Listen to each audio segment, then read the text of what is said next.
సుందరాకాండ. ఆ విమానముందు తెల్లని భవనములు, చక్కని పూలతో కూడిన కొలనులు, కింజల్కములతో కూడిన తామరలు, శ్రేష్టములై ఆశ్చర్యము కలిగించు వనములు చిత్రింపబడి ఉండెను. రత్నకాంతుల అతిశయించుచుండగా వానిచే మిక్కిలి ప్రకాశించుచు ఉత్తమ భవనముల కంటే నున్నతమైన పుష్పకమును పేరుగల ఆ మహావిమానమును హనుమంతుడు చూచెను. ఆ విమానముపై కొన్ని పక్షులు వైడూర్యములచే నిర్మింపబడెను, మరికొన్ని వెండిచే పగడములచే చేయబడెను.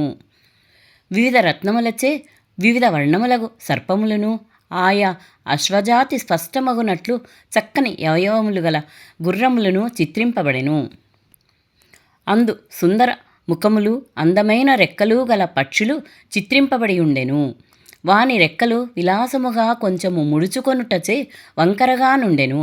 వానిపై పగడము బంగారములతో పూలు చిత్రింపబడి ఉండెను. అవి మన్మధునకు సహాయకారుల వలె నుండెను.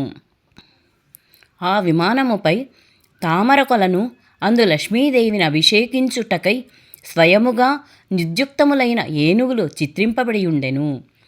వాని తొండములు సుందరములై ఉండెను. వాని ఎడలిపై పుప్పొడి అంటి ఉండెను. అవి కలువ పూలను తమ తొండములతో ధరించి ఉండెను. వానితో పాటుగా నా కొలనియందు సుందర హస్తములు కలదై ఆ హస్తములందు కమలములు దాల్చి ఆ ఏనుగులచే నభిషేకము పొందుచున్న లక్ష్మీదేవియు ప్రకాశించుచు చిత్రింపబడి ఉండెను. హనుమంతుడట్లు సుందరము మంగళకరమునై పర్వతము వలెనున్న రావణ భవనమంతయు తిరిగి ఎచ్చటను స్త్రీలతో గూడి రావణుడు కనిపించకుండుటచే నాశ్చర్యచకితుడై వసంతమునందు సుందర గుహలతో కూడిన పర్వతము వలె సుగంధభరితమైన ఆ భవనం అద్భుతమై చూపట్టగా మరలా నా గృహమందే తిరుగజొచ్చెను. పిమ్మట ఆ హనుమంతుడు రావణుని బాహుబలముచే కాపాడుచు రాక్షసుల కాదరణీయమైన దగు లంకానగరంన తిరుగుచు తన పతి దొడ్డ గుణములచే వశీకృతమైన